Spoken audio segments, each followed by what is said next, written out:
안녕하세요. 오늘 소상공인 지식배움터 메소드 특강을 진행하게 된 강종헌입니다. 오늘은 폐업하는 사업장들의 공통점을 통해 본 운영 전략이라는 주제를 가지고 진행할 겁니다.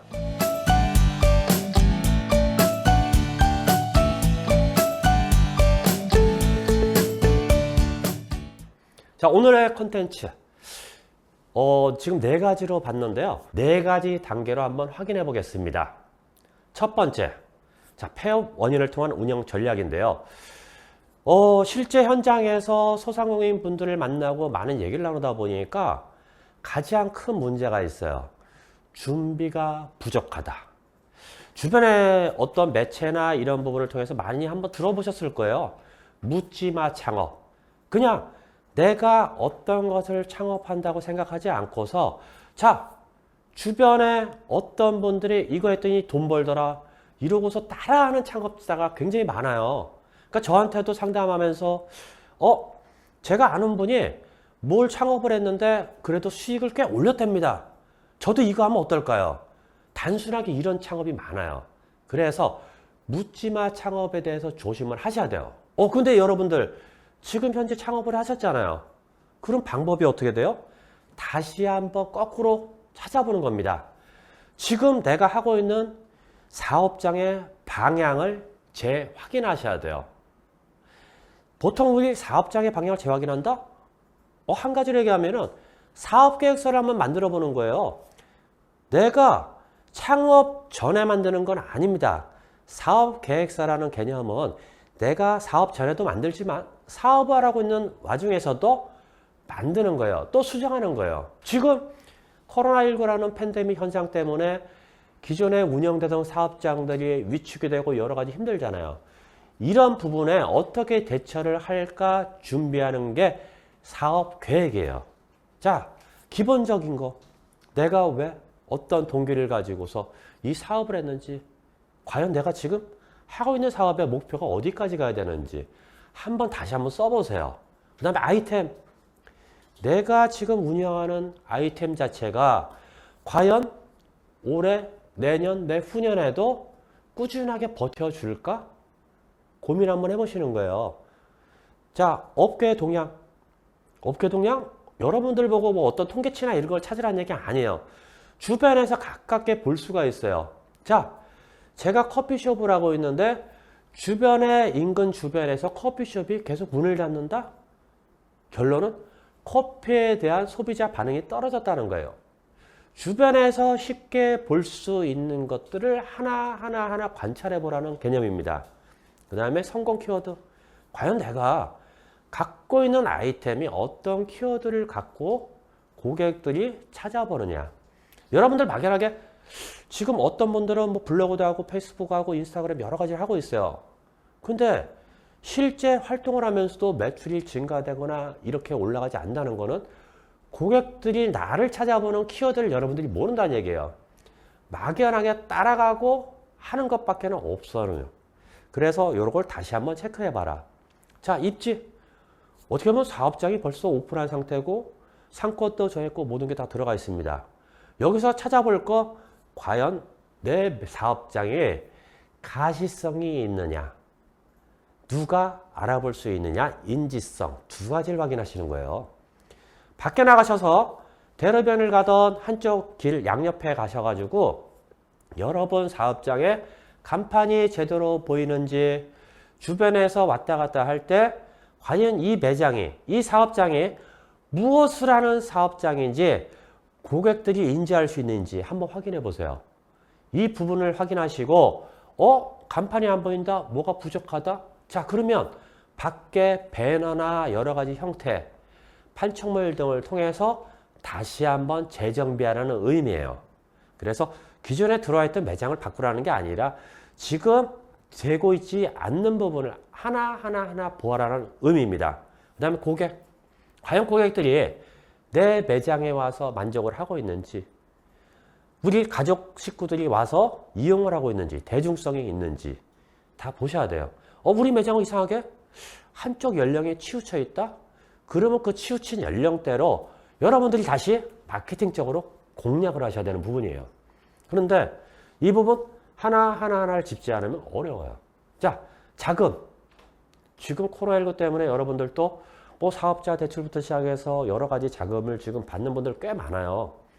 여기서 중요한 부분, 예비비라는 준비자금도 별도로 해놓으시고 운영자금도 별도로 확보를 하셔야 됩니다. 단순하게 내가 자금을 끌어들이고 자금을 차입을 해서 쓰는 게 아니에요. 지금 받은 자금, 유입된 자금 자체를 어떤 용도로 언제까지 어떻게 쓸 것인지를 정리를 한번 해보세요.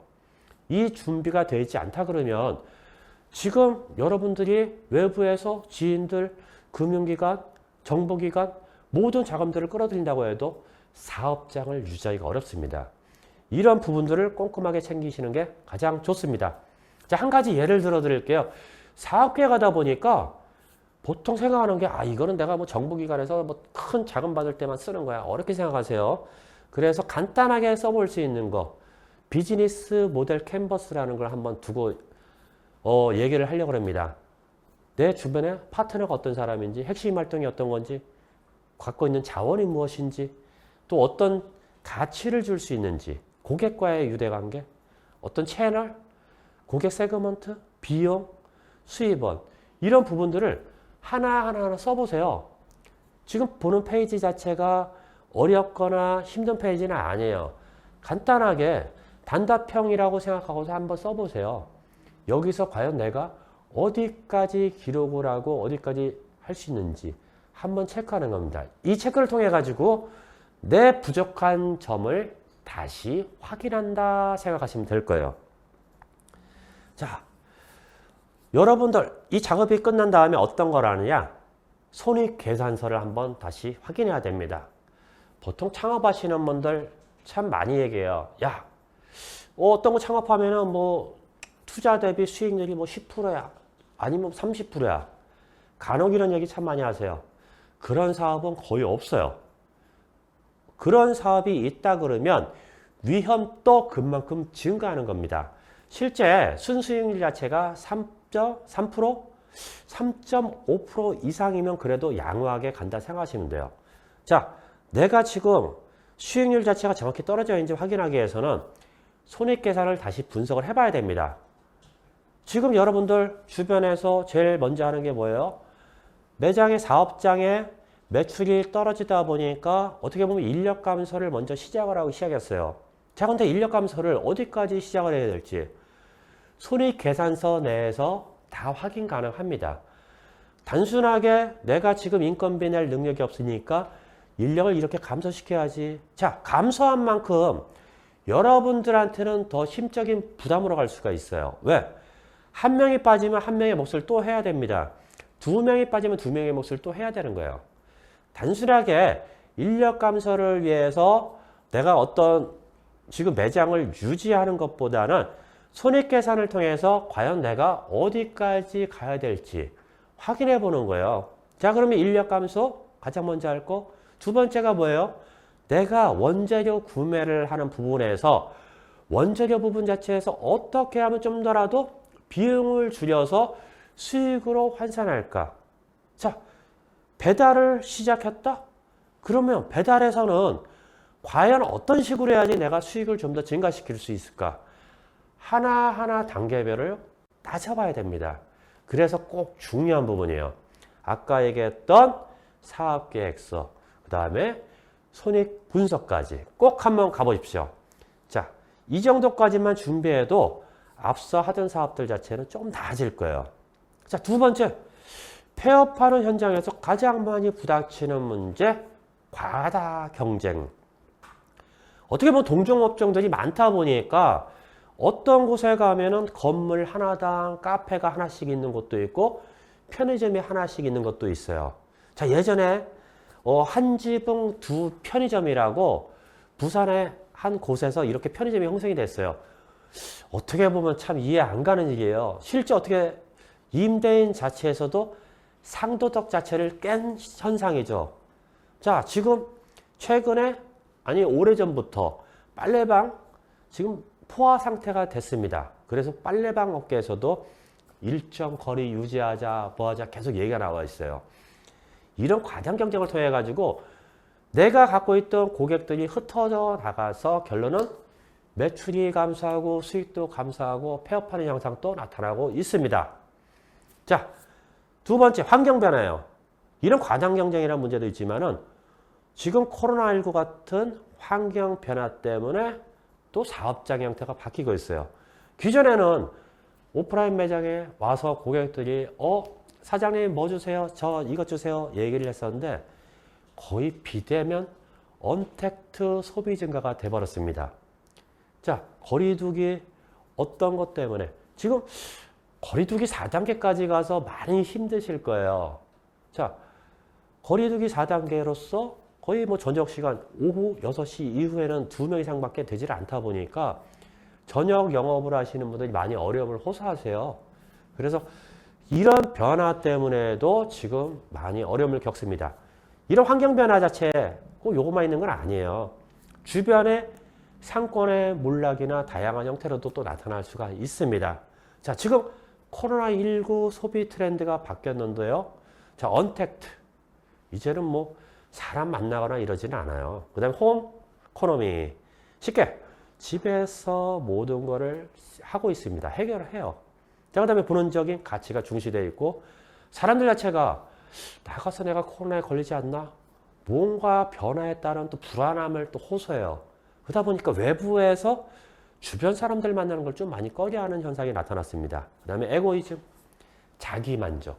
그래, 난 집에서 이 정도면 돼.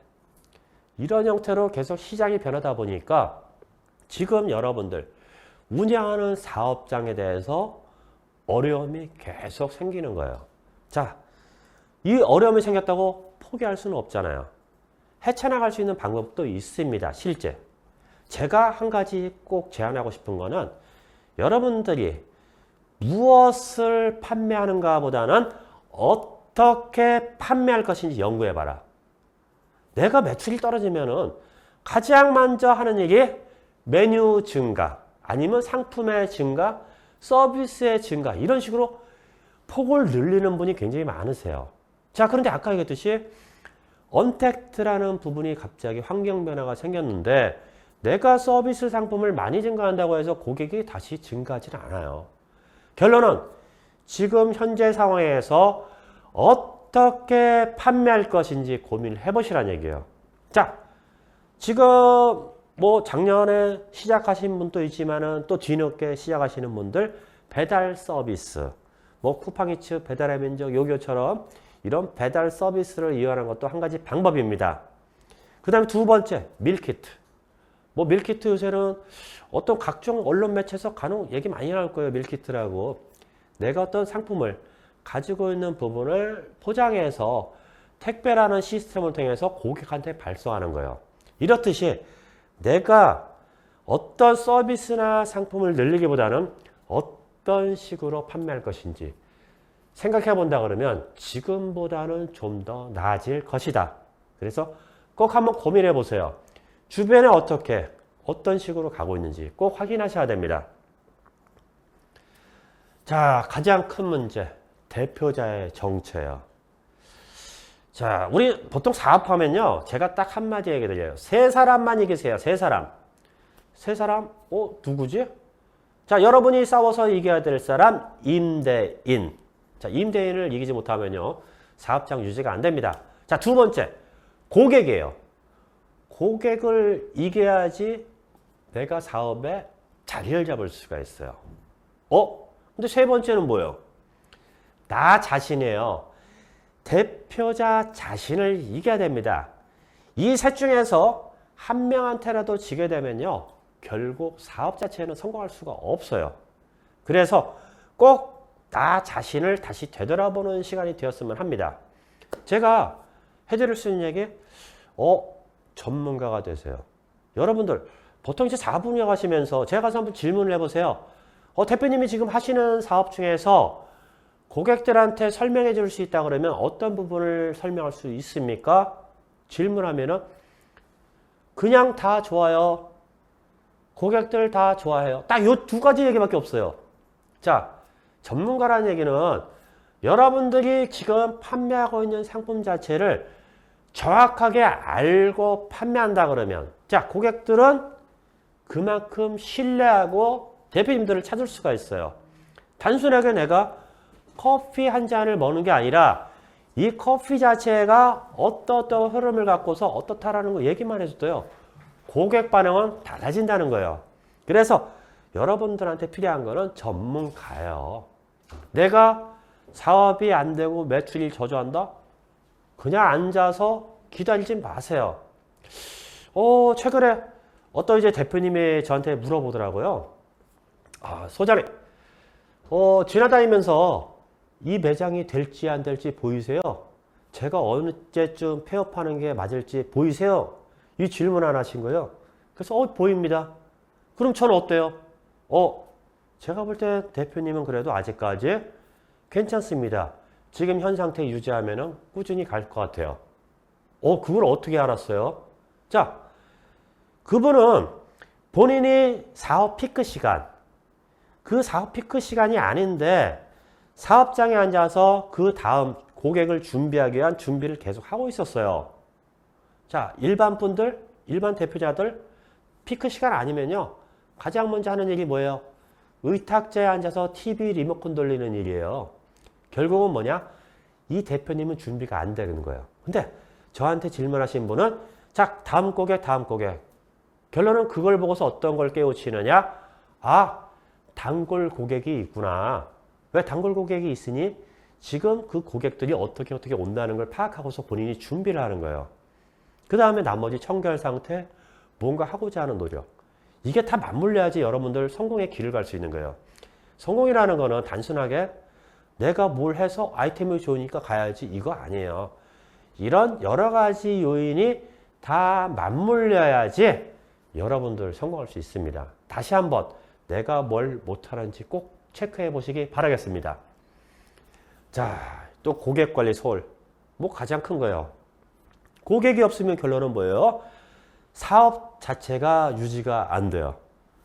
고객들은 보통 어떤 주기를 갖고 단계를 갖고 활동을 하고 있습니다. 그래서 우리가 충성 고객을 많이 만들어라 이런 얘기를 좀 많이 해드리고 싶어요. 그래서 보통 여러분들이 사업을 하게 되면은 고객들한테 전단을 배포하든 아니면 어디 명함을 나눠줘도 어떤 행위를 통해 가지고 주의를 끌어들여요. 그럼 일단 소비자들이 그 사업에 대해서 주의를 하고 두 번째 흥미를 가지게 됩니다. 이 제품이 뭘까? 흥미를 가지고 어떤 단계로 가요? 검색을 해봐요. 지금 온라인 시대고 언택트 시대다 보니까 저 상품이 괜찮나? 저 집의 소비자 반응이 어떤지 꼭 확인해 봅니다. 자, 최근에 이슈가 되고 대두가 됐던 문제 중에 하나가 뭐예요? 우리 배달 서비스에서 고객들이 남긴 댓글 때문에 소상공인들이 힘들어합니다. 뭐한다 얘기하잖아요. 그렇듯이 검색을 해봐요. 자, 그 다음에는 어떻게 해요? 행동해요. 자, 검색한 제품 중에서 댓글 좋고 고객들이 만족하는 제품이 있다 그러면 자, 나도 구매를 해보는 거예요. 구매해서 만족도가 있어. 주변에 공유를 하고 홍보하기 시작합니다. 공유하고 홍보하기 시작하는 단계가 됐다는 거는 내 사업장의 충성 고객이 됐다는 거예요. 그래서 고객들 자체가 어떤 식으로 흘러가는지 리듬을 갖고 있는지 꼭 한번 체크해 보시라는 얘기입니다. 자, 대부분 우리가 고객 관리를 할 때 항상 하는 얘기, 고객과의 커뮤니케이션을 많이 하세요. 얘기를 드려요. 고객과의 커뮤니케이션? 저희 매장에 손님 오면요. 그래 대화도 합니다. 이거 아니에요. 커뮤니케이션의 좀 광범위한 부분으로서 어떤 매체, 유튜브, 블로그, 페이스북, 인스타그램 여러 가지 형태를 통해서 고객들하고 커뮤니케이션을 하라는 거예요. 근데 제가 하고 싶은 얘기, 자신에게 적합한 방법을 찾아라. 보통 사업하시면서 그래 누가 얘기하는데 블로그는 무조건 해야 된대. 페이스북도 해야 된대. 그렇게 하다 보니까 초기에 손대는 분야는 꽤 많아요. 이런저런 저런 마케팅을 굉장히 많이 합니다. 근데 유지가 안 돼요. 왜? 내가 그걸 유지하기 너무 힘이 든 거예요. 그래서 제가 얘기하는 적합한 방법이라는 거는 여러분들 스스로 유지할 수 있다. 요 정도를 판단하라는 얘기예요. 내가 페이스북을 하겠다? 인스타그램을 하겠다? 이런 것도 필요 없어. 그럼 또 지역 정보 하나 넣으면 끝날 수도 있어요. 그런 하나를 인지를 하시라는 얘기입니다. 그래서 꼭 방법을 찾아보세요. 자, 고객 관리 중에서 또 우리 매출이 떨어지고 하면은 뭐예요? 보통 밖에 나가서 전담 배포부터 많이 합니다. 근데 실제 요새 저도 그렇고 주변에 지나가는 사람들 보면은 전단을 배포해서 들고 가는 분들 거의가 없을 거예요. 저도 오늘 방송 촬영을 위해서 전철역을 나오는데 앞에서 물티슈 나눠주고 뭐 여러 가지 나눠주더라고요. 근데 받는 사람 거의 없어요. 자, 이런 것들은 거의 필요 없습니다. 매출이 없다고 해서 밖에 나가서 고객을 찾으면 안 돼요. 가장 중요한 포인트는 내 매출을 올려준 사람은 내 매장에 현재 있는 고객입니다. 그래서 내 매장에 있는 소수의 고객에게 집중해라. 이게 가장 포인트입니다. 대부분 매출이 떨어지면 블로그도 해야지, 페이스북 해야지, 외부에 계속 알리는 활동을 하고 있어요. 외부에 알려서 되는 활동이 있고 내부적으로 끌고 가는 활동이 있습니다. 이 두 가지를 명확하게 보셔야 돼요. 예전에 파레토의 법칙이라고 있었는데요. 내 매장에, 내 사업장에 일어나는 매출은 결국 20%의 고객이 80%의 매출을 올려주는 거예요. 우리 대형 백화점이나 대형 마트에서도 똑같아요.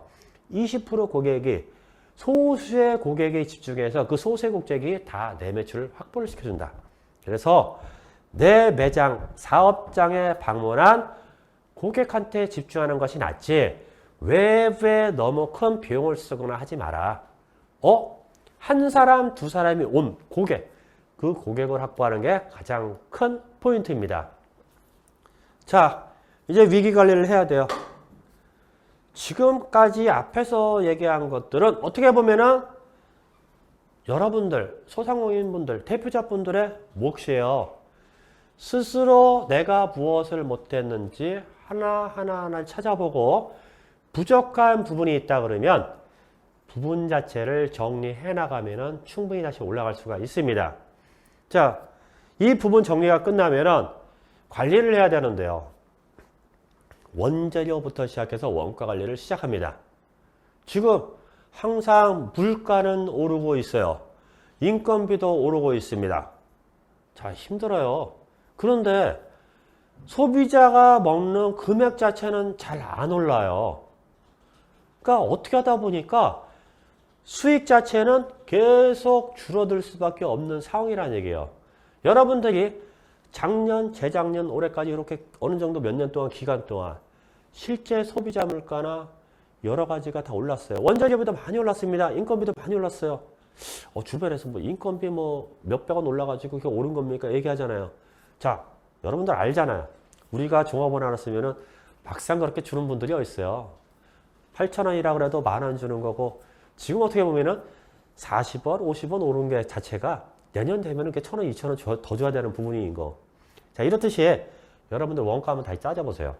내가 지금 갖고 있는 원가에서 줄여야 될 부분이 무엇인지 하나 정리해보라는 얘기입니다. 이 부분 정리해가지고 내가 불필요한 부분이 있다? 과감하게 뺄 거 빼세요. 이 부분을 통해서 또 어떤 것까지 하느냐? 내가 상품이 많다? 판매하는 음식이 많다? 메뉴의 양을 줄이는 거예요. 하나로 집중을 시키라는 얘기예요. 나는 뭐 김치찌개, 된장찌개, 뭐 순두부찌개 쭉 있어요. 자, 이 자체를 하나로 줄여서 원가를 감소시키고 지금을 버텨야 된다는 얘기입니다. 그래서 꼭 한번 가격을 한번 책정해 보세요. 자, 원재료비는 순수하게 우리가 들어가는 재료비를 얘기하고 원가 자체는 재료비에다가 노무비, 경비 다 빼는 거예요. 그래서 원재료비와 원가의 개념을 명확하게 인지하셔야 됩니다. 자, 그 다음에 아까 얘기했던 손익분기점을 다시 한번 계산해봐라. 내가 과연 여기서 어떻게 해야 될지. 자, 여러분들이 손익분기점 계산을 통해서 과연 내가 한 달에 얼마의 매출을 올려야지 임대료를 주고 인건비를 주고 재료비를 감당할 수 있는지. 자, 그러면 하루에 내가 1매출을 20만 원 올려야 될지 100만 원 올려야 될지 한번 다 정리를 해보세요. 정리를 해서 뭔가 잘못되어 있다? 내가 올리지 못한다. 자, 그러면 거기서 또 수정을 하셔야 되는 거예요. 그래서 어떤 전문가들만 꼭 손익분기점을 계산하고 손익계산한다? 이건 아니에요. 지금 각 정보기관, 지자체에서도 이런 계산하기 쉽게 어떤 응용 프로그램들도 많이 만들어놨으니까요. 여러분 한번 꼭 체크해 보시기 바라겠습니다. 자, 간단하게 한번 손익분기점 계산 예를 넣어봤어요. 근데 평균 2명의 고객이 짜장면 4,000원, 짬뽕 5,000원 주문할 때 변동비가 1,000원이라고 가정해보자. 이때 이렇게 하니까 1일 손익분기점이 42만 1,546원이 나오더라. 자, 결국은 뭐냐? 손익분기점은 매출 자체가 똔똔이 되는 지점이에요. 나는 하루에 42만 원 이상 판매를 하지 못하면 수익을 보는 게 아니라 적자를 본다는 얘기예요. 적자를 본다 그러면 어떻게 되겠어요? 아까 계산했던 부분에서 내가 비용이 과다하게 노출되는 게 있다. 하나 정리하라는 얘기입니다. 자, 시장 분석 한번 해보세요. 시장 분석. 이거 전문가들, 마케팅 전문가가 꼭 하는 거야? 그런 개념은 아닙니다. 간단하게 제일 많이 쓰는 방법, STP. 시장을 한번 세분화시켜 보는 거예요.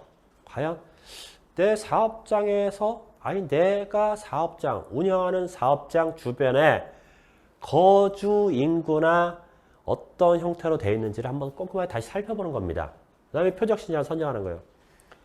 고객군, 내 매장에 방문하는 고객들이 연령대가 어떻게 되는지 그 고객군을 다시 살펴봅니다. 포지셔닝. 자, 여기서 어떤 식으로 소비자한테 인지시킬 것인지, 내가 어떤 앞에 조사된 자료를 근거로 해서 갈 것인지를 확인하는 단계입니다. 예를 한번 또 들어뒀어요. 자, 시장 세분화를 했는데요. 3에서 6세 자녀를 가진 3, 40대 맞벌이 부부가 많고 육아에 대한 투자가 높다. 그 다음에 쿠폰, 소셜 커머스 등 합리적인 소비를 하기 시작하고 있다. 자, 표적 시장을 선정했어요. 3, 40대 맞벌이 부부의 부모 또는 돌봐주는 가정. 그 다음에 육아용품 선택 시 가격, 성능 후기를 꼼꼼하게 확인하는 고객. 좀 남다르고 어떤 충성할 수 있는, 공유할 수 있는 고객들이 과연 어떨까? 그 다음에 체험 후 다른 사람에게 권하는 고객들, 리뷰가 높은 고객들을 대상으로 갈 겁니다. 포지셔닝은 어떻게? 자, 이분들이 만족할 수 있는 중간 가격대. 자, 실용적인 디자인으로 중간 가격대로 난 공략하겠다. 자, 그러면 어떻게 하겠어요? 내가 이때부터는 온라인을 통한, 오프라인을 통한 그 채널을 공략을 하는 거예요. 그래서 앞에서 이런 간단한 조사가 이루어지지 않으면 여러분들의 사업이 어느 방향으로 가야 될지 컨셉을 잡기 어렵다는 말이에요. 자, 또 이거 외에도 4PS라고 씁니다. 상품, 가격, 유통 촉진을 통해서 또 어떤 식으로 접근할 것인지 한번 방향을 보는 거예요. 자, 간단하게 예를 들어볼까요?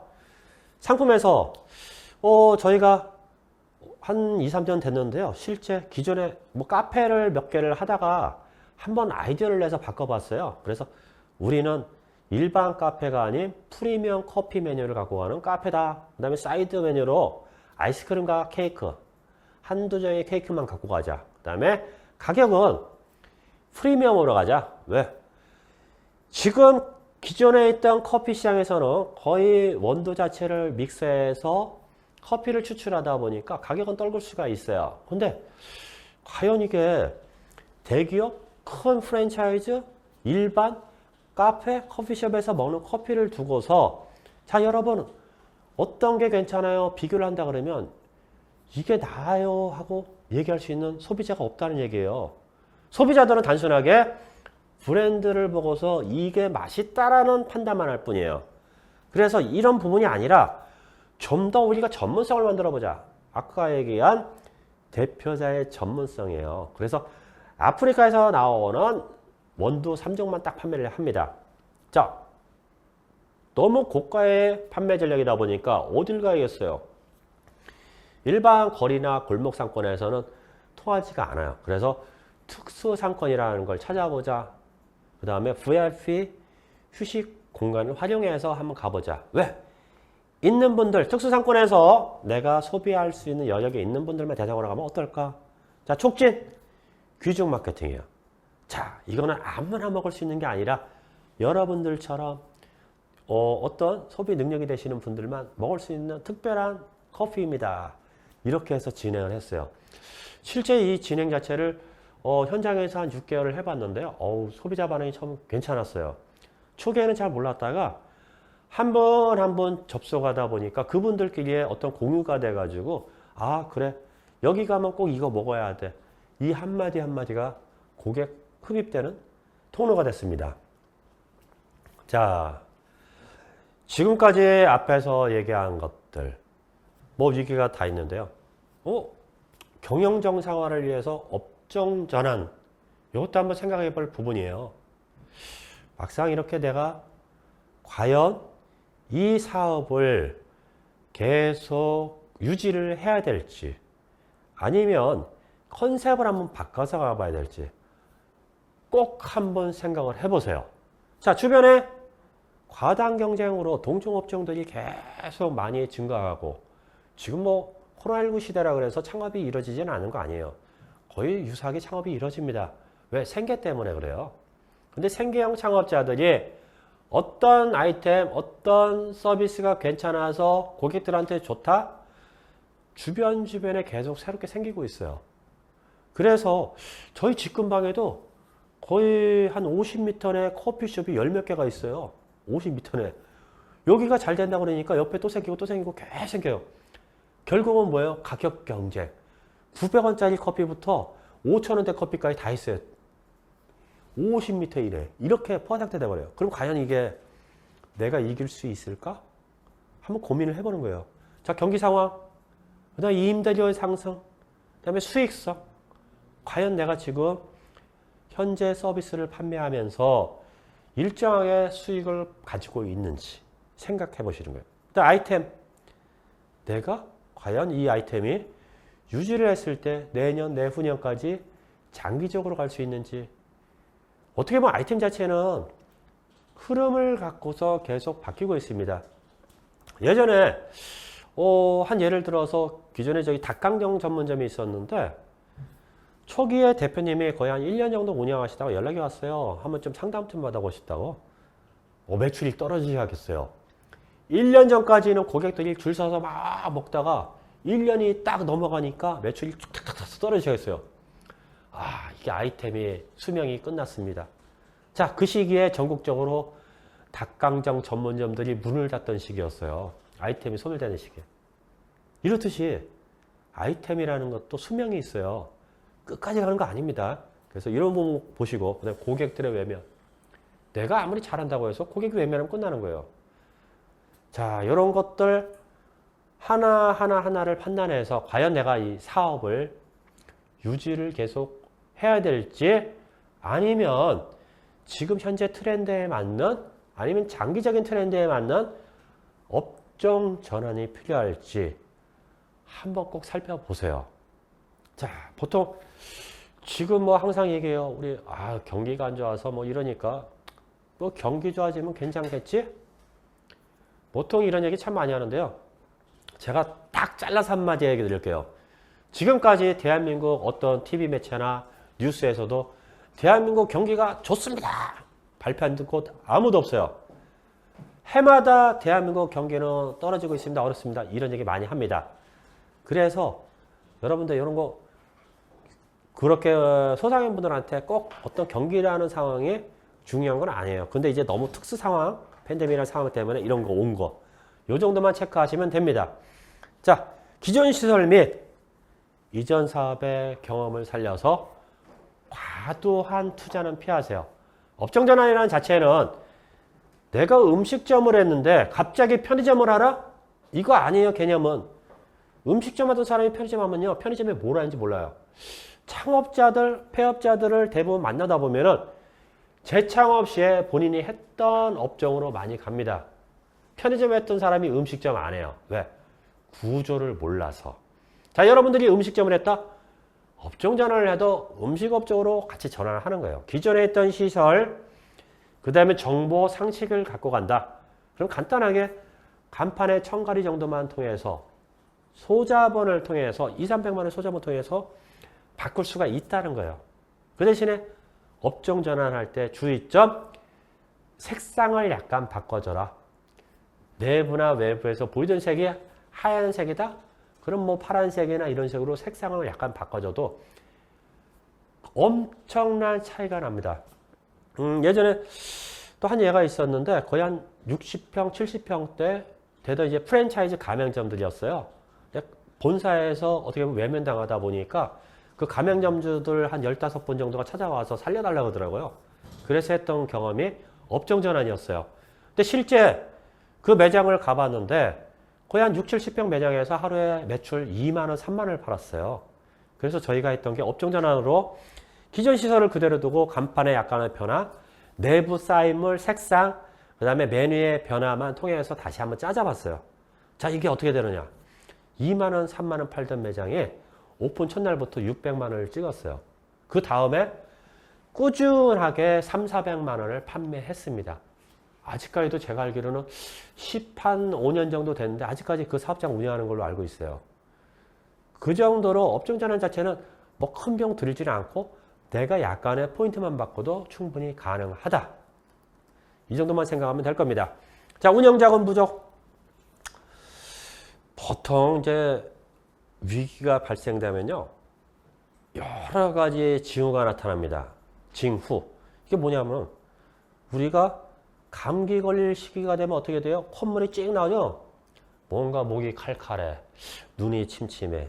이렇듯이 징후가 있어요. 여러분들 사업장에 문제가 생긴다면은 그 문제에 대한 징후가 바로 나타납니다. 어떻게? 자금이에요. 일단은 여러분들 수중에 자금이 부족하다? 하다못해 3개월 동안 내야 될 임대료, 인건비 등의 자금이 부족하다. 벌써 신호가 온 거예요. 그 다음에 3기 임차료 미납. 임대료를 3기라는 건 딱 3개, 쉽게 얘기하면은 3개월 분의 임대료를 못 냈다. 그럼 벌써 신호 온 겁니다, 그것도. 그 다음에 대출금 이자에 2개월 이상 연체. 결론은 연체됐다는 건 어떻게 됐어요? 금융권에서도 여러분을 더 이상 도와주지는 않아요. 그 다음에 손익계산시 적자가 났다. 여러 한 부분이 이상징후로 발생이 돼요. 그럼 여러분들 사업장에 지금 위기입니다. 위기를 어떻게 할까? 아까 앞에 서두에 얘기한 대표자가 다시 이렇게 하나하나 정리해서 갈까? 아니면 업종 전환까지 가야 될까? 고민해 보셔야 돼요.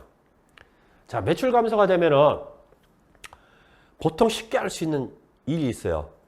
3개월에서 6개월 이후에 매출 감소가 확 떨어질 때가 있습니다. 올라가면 좋은데 떨어지거나 정체된 상황은요, 사업장이 벌써 고객들한테 외면당했다는 얘기예요. 근데 왜 3개월에서 6개월이에요? 자, 고객들, 소비자들이 여러분들을 인지하는 시간이 있습니다. 그 인지하는 시간 자체가 보통 3개월에서 6개월이에요. 여러분들 지금 사업하고 내가 음식점하고 힘들다 그래서 집에 가서 빨리 잔다고 생각하지 마시고요. 집에 가는 길에 한번 주변에 어떤 동종업종이 있었는지 한번 쭉 한번 살펴보고 가주세요. 갑자기 저 가게가 언제 생겼지? 저런 것도 있었나? 이렇게 깜짝 놀랄 때가 있을 거예요. 가서 한번 물어보세요. 이거 언제 오픈했어요? 그 시기가 3개월에서 6개월이에요. 그 이후에도 안 왔다? 결론은 내가 갖고 있는 아이템이 고객들한테 외면받은 거예요. 그럼 여러분들은 어떻게 해요? 이 자체를 하나하나 정리를 다시 하셔야 돼요. 정리를 하지 않는다? 결론은 이겨내기 어렵습니다. 그 다음에 자, 창업하고 1년이 넘었다. 1년까지는 괜찮았어. 자, 1년이 넘었다?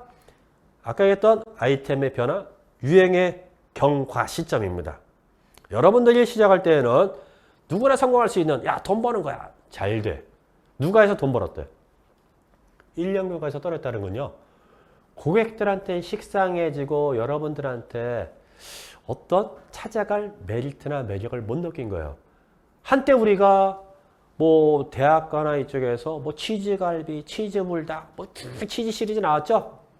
자, 가보세요. 지금 치즈자 들어간 매장 하나도 없습니다. 그 기가 딱 1년이었어요. 여러분들이 1년 돼서 외면당한 거예요. 이제 고객들은 여러분들한테 다시 돌아오지 않습니다. 자, 세 번째. 동종 업종의 입점으로 인한 매출 감소. 제가 커피숍을 하는데 앞에 커피숍이 하나 오픈을 했어요. 갑자기 하루에 100만 원 팔던 매출이 50만 원 떨어졌다? 자, 이제 문제된 거예요. 그 고객들 다시 오지 않습니다.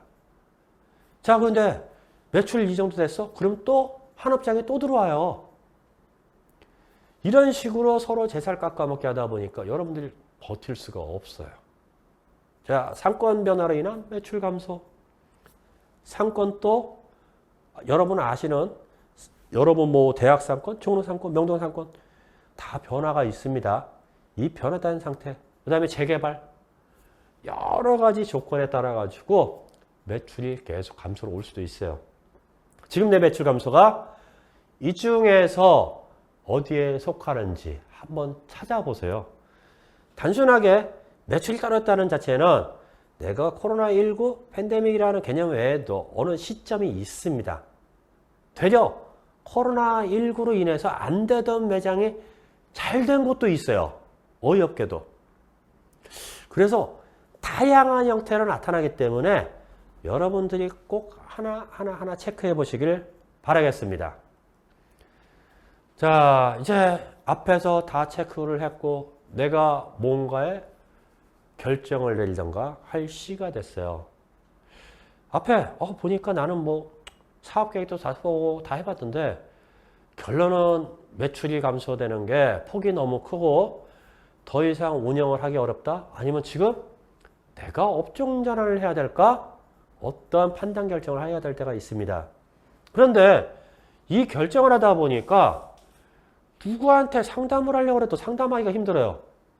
주변의 친구들한테 가면 이래요.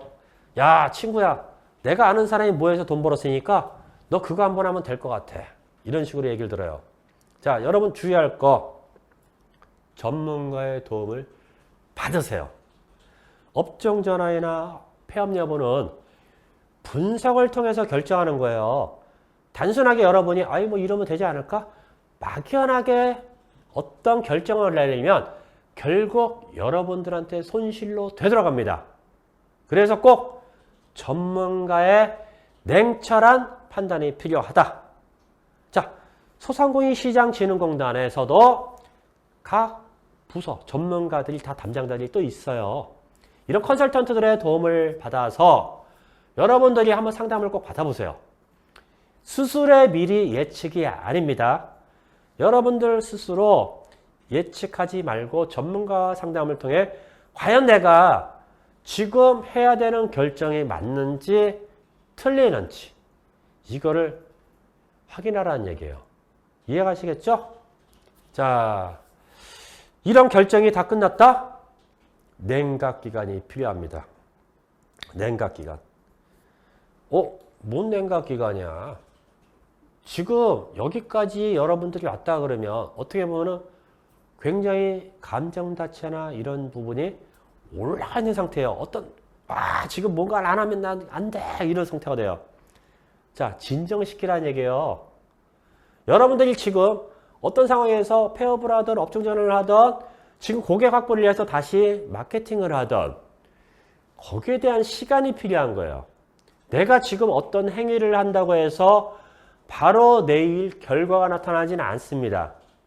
그래서 냉각기간을 갖고서 내가 어떤 준비를 통해서 어떻게 갈 것인지 꼭 한번 준비하시라는 얘기예요. 이해가시죠? 어렵진 않아요. 여러분들이 이런 준비 하나를 하셔야지 여러분의 또 미래가 바뀌어요. 그래서 꼭 이런 냉각기간 자체에서는 단순하게 이런 준비도 있지만 미래에 대한 계획도 한번 세워보세요. 과연 내가 지금 하는 사업 자체를 가지고 어떻게 할 것인지, 이 사업 자체를 유지를 한다, 영위를 한다, 어떤 식으로 영위를 해서 언제까지 갈 것인지. 보통 사업하시는 분들 그러면은 뭐 가게 망할지 않기 때까지는 계속 갑니다. 이런 얘기를 많이 하시는데요. 아까 초기 얘기해드렸던 손익이나 수익성은 계속 떨어질 수밖에 없기 때문에 내가 어느 시점이 오면 그 부분을 보완할 건 보완해야 돼요. 그냥 가는 건 아닙니다. 지금 있는 걸 그냥 가는 게 아니라 보완해서 가야 돼요. 자, 그럼 미래에 대한 계획이 없으면 여러분들이 지금 단 순간적으로는 매출이 오를 수 있지만 그 매출은 다시 감소할 수 있다는 얘기예요. 업종 전환에 대한 계약도 마찬가지입니다. 과연 내가 업종 전환을 해야 되는데 어떤 걸 해야 될지. 그 업종 전환을 하는데 과연 현재 내가 가지고 있는 상권, 내가 갖고 있는 입지 내에서 고객들이 어떻게 반응할 것인지. 팬데믹 상황에서 배달을 해야 되는데 그 업종 전환 시에 배달도 가능한지 안 한지 이런 부분까지도 체크를 해야 됩니다. 그래서 보통 준비 기간을 제가 얘기하는 건 1에서 3개월 정도 여유를 드리세요. 3개월이면 저 굶어 죽어요. 자, 이런 얘기 하실 거예요. 자, 최소 1개월은 드리라는 얘기예요. 1개월 내에 내가 과연 어디서 어떤 부분까지 무엇을 할 건지를 한번 해보시라는 얘기예요. 여러분 머릿속에만 담아놓는 게 아닙니다. 간단하게 노트 하나 꺼내서 내가 뭘 할 건지 한번 적어보세요. 적어봐야지 머리에 남아요. 보통 소상공인 분들 많이 하는 거 그래 머릿속에 다 들어있어. 다 알아. 그 한마디로 끝을 내세요. 그 한마디가 중요한 게 아니에요. 알고 있는 걸 실천하는 게 중요한 거예요. 그래서 꼭 미래에 대한 계획까지 잡으시길 바라겠습니다. 자, 좀 많은 시간 어떻게 보면 달려왔는데요. 자, 여러분들 일단 한마디. 자, 라이브 방송 끝난 이후에도 어떻게 보면 궁금한 사항 있으면은 계속 올려주시면은 제가 친절히 답변해 드릴 거고요. 마지막 한 가지 당부 얘기 드리고 싶어요. 자, 자전거를 처음부터 잘 타는 사람은 없습니다. 여러분 자전거 타봤어요? 자전거 탈 때 타자마자 그냥 혼자서 쌩쌩 달리는 사람은 아무도 없어요. 결국 넘어지면서 배웁니다. 여러분들의 매출이 떨어진 거는 지금 잠깐 넘어진 상태예요. 넘어졌다는 거는 내가 일어서고 다시 자전거를 탈 수 있다는 배움을 얻은 거예요. 그래서 몇 번 넘어질수록 안 넘어지는 방법을 터득하게 됩니다. 차후에는 넘어지는 일이 없어요. 이제 여러분들이 창업의 전문가가 됐고 소상공인의 대표로서 떳떳하게 내 밥벌이, 생계를 이끌어갈 수 있는 단계가 됐다는 얘기예요. 그래서 지금 약간은 힘들지만 이 힘들다고 포기하시면 안 돼요. 지금 힘든 점을 하나하나 다시 한번 체크해가지고 과연 내가 어떻게 갈 것인지 꼼꼼하게 살펴본다 그러면 여러분들 지금의 기회가 차후 여러분들의 성공 포인트가 될 수 있습니다. 이해가시겠죠? 오늘 이렇게 또 여러분들하고 많은 얘기를 했었는데요. 어떻게 보면 짧다면 짧은 시간, 길다면 긴 시간. 여러분들 일단 오늘 배운 내용 한번 꼭 살펴보시고 단순하게 보고 듣는 거로 그치지 마시고 꼭 메모 남기고 한번 실행해 보시길 바라겠습니다. 감사합니다.